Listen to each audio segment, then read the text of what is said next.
Can I create a Bible sketch from scratch? I always wish to be capable of customizing a sketchbook from scratch and have it filled with amazing drawings. Well, that seems easy but harder than it looks. First obstacle comes the sketchbook itself, the look, design, sheets number, and the cover look to the final aesthetics. Is it as good as the sketchbooks that I bought? Well, that takes us to the first level. I have to ask myself first one question. The difference between the sketchbook that I'm working on right now and the others that I've made. See here, this is a sketchbook that I made before, and as you can see, it's much simpler than the type that I'm looking forward to do in this video, which means there needs to be a lot of work, and for me to have a good outcome, I need to do some research. Research is a very fundamental step before any process begins, but mine was kind of extraordinary, aside from the fact that I watched videos. This sketchbook. What material is this? Well, I think I knew something right now. Same traits again. Seems like I know what to do. And then I had a plan of things that I want to do, and since it was my first time, I kind of was really prepared to mess up. In the third level.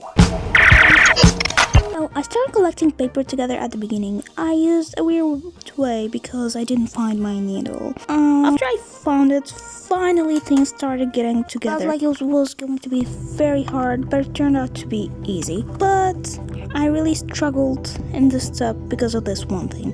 Because like when you create the sketchbook, you should create those holes in the paper to connect them together parallel to each other. So that's the first mistake you can learn from.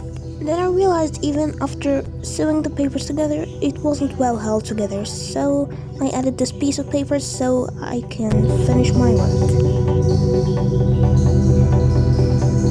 When I was done with the sewing of these papers together, they already looked so good together and so neat, but I already had one step that was left to kind of complete this whole project in level 4, which if I messed it up, the whole project is going to be messed up.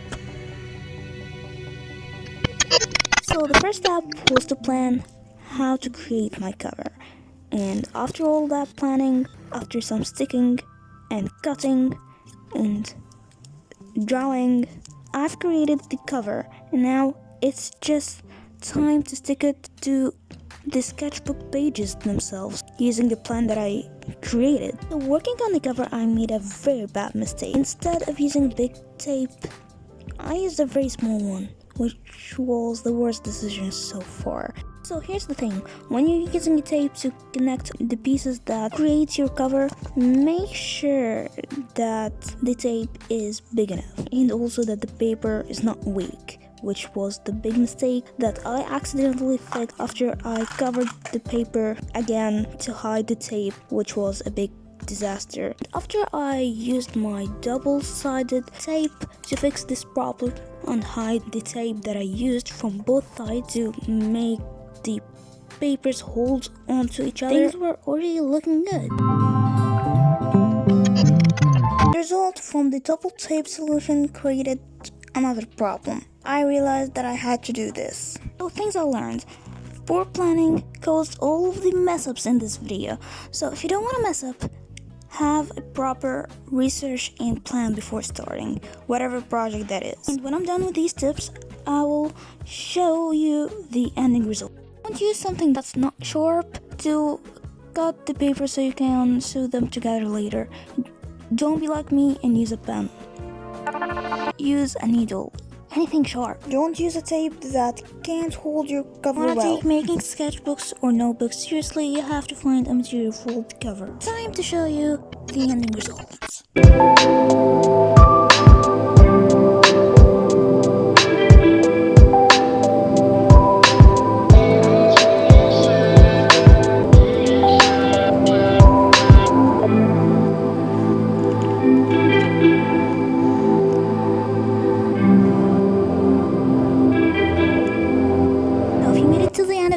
Please subscribe. See you later with another amazing art project.